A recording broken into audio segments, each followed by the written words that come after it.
This Fleet Equipment Unscripted interview is presented by Hendrickson, a leading manufacturer of heavy-duty suspension systems and components to the global commercial transportation industry. Visit hendrickson-intl.com to learn more. Hi everyone, I'm Jason Morgan, Content Director for Fleet Equipment, and welcome to Fleet Equipment Unscripted. Today we're talking with Melanie Elliott, Senior Program Manager for Axles, Brakes, Wheel End Group for Hendrickson. Melanie, great to see you. Thanks for taking the time. Hi Jason, great to see you. Thanks for having me. So we are rolling into Q4 here. We're getting toward the end of the year. We're looking at 25. We're talking a lot about forecasting. So I'm glad to have you on to get Hendrickson's take on the market and what you're doing, and maybe even talk about some of this artificial intelligence that's going on. I just came back from ATA's MC&E. Artificial intelligence was a big talking point there. So we're going to dive into a couple of these topics. To kick us off, tell me about forecasting. What is Hendrickson's approach to forecasting as you look at the market? Sure. Thanks for the question. So, over the last couple of years, Hendrickson has really tried to refine its S&OP process just to make it more robust and to really make sure we're getting that 360 view of all the different data points that are available to us in the marketplace. So, we're very fortunate to have a very tenured group of leadership that have been through a cycle or two. So never underestimate that as part of the process. So just that gut instinct experience, having been through some cycles. So we definitely use those inputs as part of our process. The other thing that we use is much like many other companies in the industry, we rely on some industry prognosticators like ACT Research and FTR Intel, and they kind of give a great snapshot of the industry overall and a lot of great data points that we can use in our process. And then the other thing that we have is we really engage our sales force. So, they're really our boots on the ground when it comes to getting insights and intel from our customer base. And so we do that by, we have a monthly sales call in which we engage them pretty thoroughly. And we do have a CRM system that those insights can be gathered and we can extract those to just really, like I said, kind of get a 360 view of the market and understand where demand is fluctuating, what those dynamics might lead to in terms of a forecast or predicting what might happen in the future months. Right, and so I want to check my notes a little bit here because, like I said, just came back from MC&E, got a lot of market data here. On the Class 8 side, I think we're hearing that a little soft market this year. I think vocational has been the stronger segment, that medium-duty and vocational space, that truck. Class 8 over the road, a little softer, but again, coming down the road, we've got new engine updates with JHG 27 coming down the line. People already talking about pre-buy in 25 and really in 26. So what is Hendrickson's view for the foreseeable future here? How do you think the market's going to shake out? Yeah, Jason, you really hit the nail on the head with the Class 8 side. So you got it. You've got a job in forecasting. Hendrickson's view of the Class 8 market, production in 2024 has been relatively steady. We expect that to kind of continue through 2025 and then ramp up, as you sort of alluded to, with the ahead of the EPA regulations in 2027. And like you mentioned, the vocational truck side has really been kind of the talk in 2024. It's near record highs for builds in 2024. I don't think it'll quite hit the peak that was I think the record was in 2006, but pretty close. And so, a lot of that our perspective is a lot of that demand is coming from some pent-up demand over the last couple of years, mixed in with a little bit of infrastructure money that's out there, and then a little bit of pre-buy as we kind of head into this next part of the cycle where we think some pre-buy that demand will shift to the on-highway side of the market. So yeah, pretty much hit the nail on the head there. On the trailer side of the market, I think the key word that we're hearing is just quiet. It's been a relatively quiet order season so far, and we expect that to continue through the middle of next year. And again, if you're just looking at the financial conditions in the market, we're still experiencing pretty high interest rates. Carrier profits are not the greatest.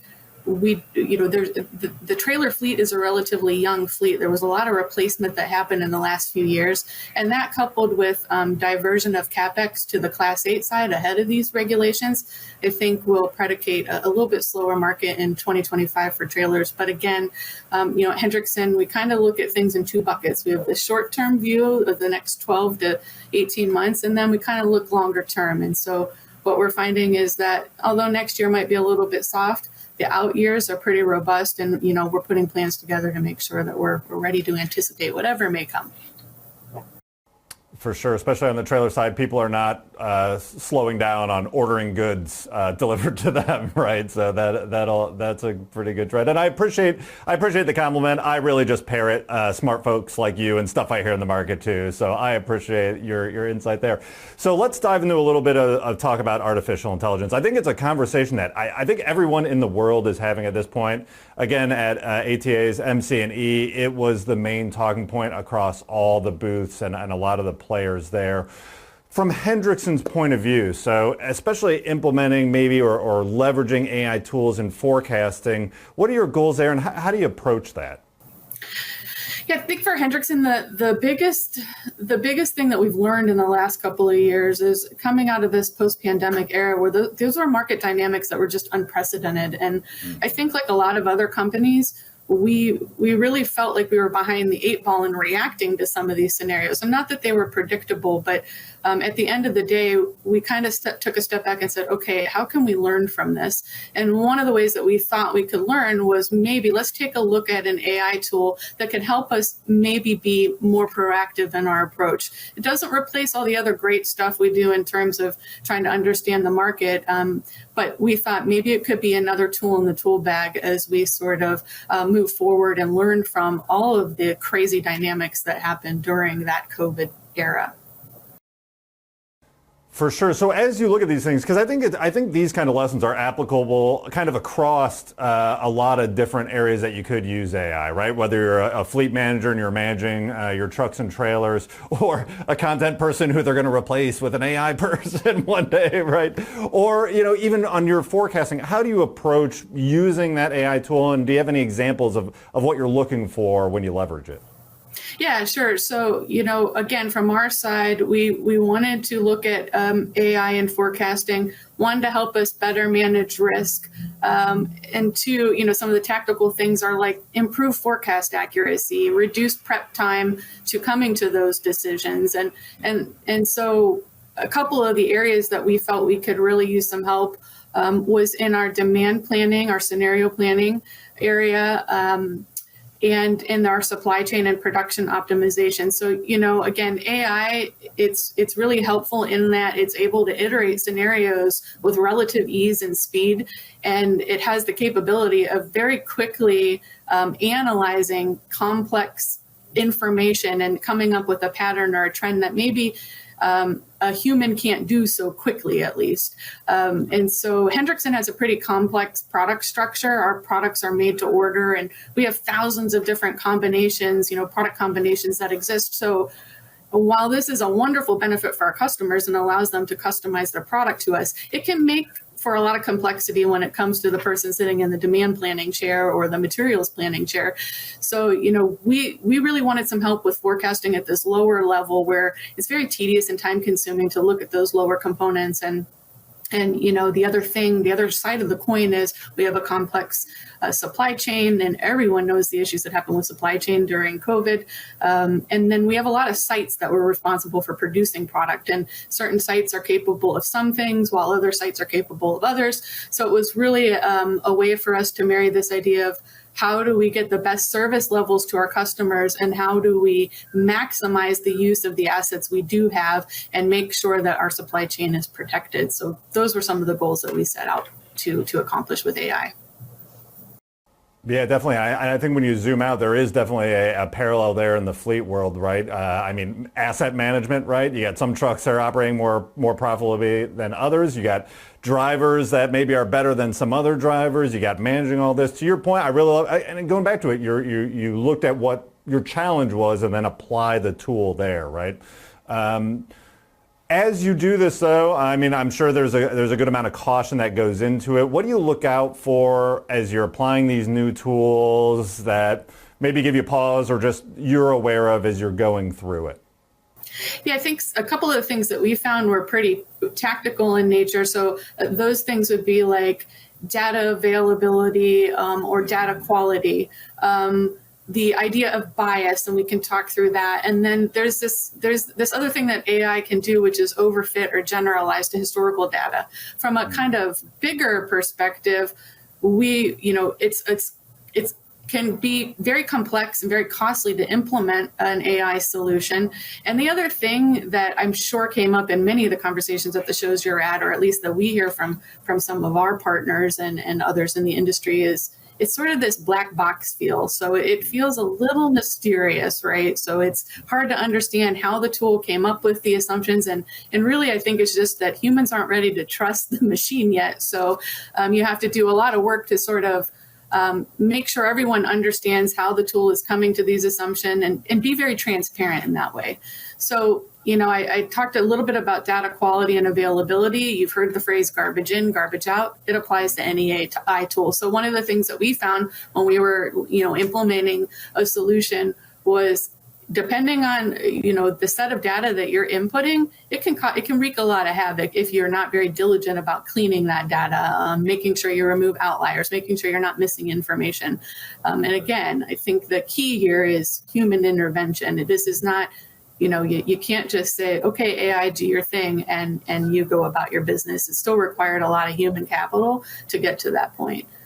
Bias, any AI tool can do this, and there are lots of examples of bias in the model. So I'm thinking of something non-industry related. If you want a model to forecast, say something like musical genre popularity, but you only put a sample of data in that's from your, a small group of your friends who are prone to liking a certain type of music, the AI tool will do its job. It's fed, it learns from the data it's fed, but it's probably going to produce a result that maybe is just very skewed towards one type of music. And then the overfitting, I think the COVID era data that we have is a great example of how an AI tool can overfit. So, they will rely heavily on historical data, but it doesn't always do the greatest job of predicting a new future unforeseen pattern. And so like when we were testing and validating our models, you could put in this group of history during that time frame, and it would spit an outlook out that, maybe was accurate for that one point in history, but it didn't do a good job of future predictions. So again, I think the bottom line is it's a great supplement to a forecasting process, but it can't replace that intuition, that gut instinct, and that knowledge that a human being has. Yeah, for sure. I mean, I always kind of equate it to a very smart, very over-eager, like entry-level employee, right? They really want to do a good job. They know a lot of things, but the application of it sometimes is a little suspect. You know what I mean? You gotta coach it through it. And to your point, there is a good amount of management skills that you have to and muscles that you have to flex there. And in that regard, so you're working a lot with it. And look, when we say AI, ChatGPT is the first thing that pops in people's brains because I think it was one of the biggest kind of eye-opening experiences. But there's lots of different tools now and lots of different very targeted things that AI can do from a multitude of suppliers. What are your best practices when you're selecting or working with an artificial intelligence solution and algorithms for accuracy? How do you parse through those? Yeah, so when we kind of took a step back and were looking for a solution, we wanted something that could help us with not only using our history as a benchmark, but also the ability to input other industry indicators or economic indicators into the model to see what would happen. We were also very interested in making sure that we could have the ability to, again, it was about transparency and what can the output look like to make sure that everyone has either access to it or it's easily explainable. It's easy to digest for some of the management team and the others who have to make these big decisions based on what it spits out. And the other thing that I'm thinking of is we really wanted a solution that we could roll into maybe it needed to be flexible enough to account for either new scenarios, new sites, and really help us get to that lower level of production planning for some of the components. And the solution that we found was really great because again, it helped us with demand planning and kind of seeing a future outlook for certain product lines. But it also gave us the ability to see bottlenecks in our production process, our production flow. And that was really important so that we could maximize, again, it was really about improving our service levels to the customer. So those are some of the specific things that we looked for when we were looking for a solution. Another thing that a lot of AI tools do today that was important and shouldn't be overlooked is that they often use a best fit model. So there are several algorithms within the tool, and based on the data that you input, it will do the smart thing for you and choose the algorithm that it thinks is best. And again, from my seat, that was important because I'm not an expert in statistical analysis. I fell into a forecasting role and had to learn a lot as I went. So for me, I would not know the difference, at least in the beginning, between a Box-Jenkins algorithm versus a traditional regression analysis versus any other type. So the AI tool, we really wanted something that it would look at the data and be able to kind of select for you what it thought was best. Of course, you as the forecaster still have to evaluate if that makes the most sense for your business model, but at least it kind of did a little bit of the work for you.